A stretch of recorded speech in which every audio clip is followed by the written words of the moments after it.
ಇನ್ನು ರಾಜ್ಯಕ್ಕೆ ಮತ್ತೆ ಕೊರೋನಾ ಒಕ್ಕರಿಸಿಕೊಂಡಿದೆ. ವೈರಸ್ ಉಪಟಳ ನಾಳೆಯಿಂದ ಆರೋಗ್ಯ ಇಲಾಖೆಯಿಂದ ಹೆಲ್ತ್ ಬುಲೆಟಿನ್ ಬಿಡುಗಡೆ ಮಾಡೋದಕ್ಕೂ ಕೂಡ ಮುಂದಾಗಿದ್ದಾರೆ. ಇನ್ನು 5%ಗಿಂತ ಜಾಸ್ತಿ ಎಲ್ಲಾದರೂ ಪಾಸಿಟಿವ್ ಕೇಸ್ ಆದರೆ ಪರಿಸ್ಥಿತಿ ಗಂಭೀರ ಆಗುತ್ತೆ. ನಾಳೆ ಬಿಡುಗಡೆ ಆಗುವಂಥ ಹೆಲ್ತ್ ಬುಲೆಟಿನ್ ಎಲ್ಲರ ಕೇಂದ್ರ ಬಿಂದುವಾಗಿದೆ. ಪಾಸಿಟಿವಿಟಿ ರೇಟ್ ನೋಡಿ ಮತ್ತೊಮ್ಮೆ TAC ಟೆಕ್ನಿಕಲ್ ಅಡ್ವೈಸರಿ ಕಮಿಟಿ ಸಭೆ ನಡೆಸುವಂಥ ಸಾಧ್ಯತೆ ಇದೆ. ತಾಂತ್ರಿಕ ಸಲಹಾ ಸಮಿತಿಯ ಸಭೆ ಮತ್ತೊಮ್ಮೆ ನಾಳೆ ಆಗುವಂಥ ಸಾಧ್ಯತೆ ಇದೆ.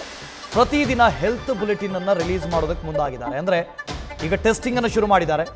ಆ ಟೆಸ್ಟಿಂಗ್ನಲ್ಲಿ ಎಷ್ಟು ಪಾಸಿಟಿವಿಟಿ ರೇಟ್ ಬರುತ್ತೆ ಅಂತ ನಾಳೆಯಿಂದ ಆರೋಗ್ಯ ಇಲಾಖೆಯಿಂದ ಹೆಲ್ತ್ ಬುಲೆಟಿನ್ ರಿಲೀಸ್ ಆಗುತ್ತೆ. ಈ ಹೆಲ್ತ್ ಬುಲೆಟಿನ್ನಲ್ಲಿ ಪ್ರತಿದಿನ ಪಾಸಿಟಿವಿಟಿ ರೇಟ್ ಏನು ಅಂತ ಹೇಳ್ತಾರೆ. ಮೊದಲ 2 ಅಲೆಯಲ್ಲಿ ವಿಪರೀತ ಪಾಸಿಟಿವಿಟಿ ಕೇಸ್ಗಳು ಪತ್ತೆಯಾಗಿತ್ತು. ನಮಗೂ ಗೊತ್ತಿದೆ ಮೊದಲ 2 ಅಲೆಯಲ್ಲಿ ಎಷ್ಟರ ಮಟ್ಟಿಗೆ ಪಾಸಿಟಿವಿಟಿ ರೇಟ್ ಇತ್ತು ಅಂತ. ಒಂದು ವೇಳೆ 5%ಗಿಂತ ಹೆಚ್ಚಾದರೆ ಹೆಚ್ಚಿನ ಮುತುವರ್ಜಿ ವಹಿಸ್ತಾರೆ.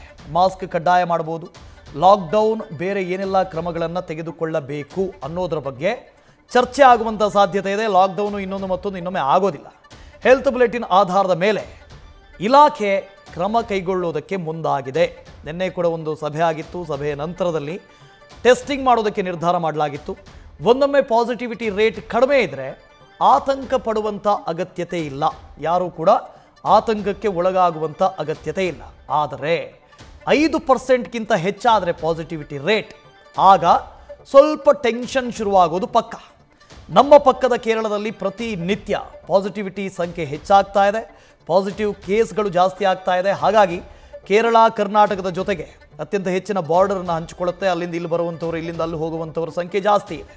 ಪಾಸಿಟಿವಿಟಿ ರೇಟ್ ನೋಡಿಕೊಂಡು TAC ಅಂದರೆ ಟೆಕ್ನಿಕಲ್ ಅಡ್ವೈಸರಿ ಕಮಿಟಿ ಮತ್ತೊಮ್ಮೆ ಸಭೆ ಸೇರುವುದಕ್ಕೆ ನಿರ್ಧಾರ ಮಾಡಿದೆ. ಹಾಗಾಗಿ ಆ ಬಾರ್ಡರ್ ಏರಿಯಾಗಳಿಂದ ಜಾಸ್ತಿ ಸಂಖ್ಯೆಯಲ್ಲಿ ಜನ ಬರುವಂಥ ಸಾಧ್ಯತೆ ಕೂಡ ಇದೆ.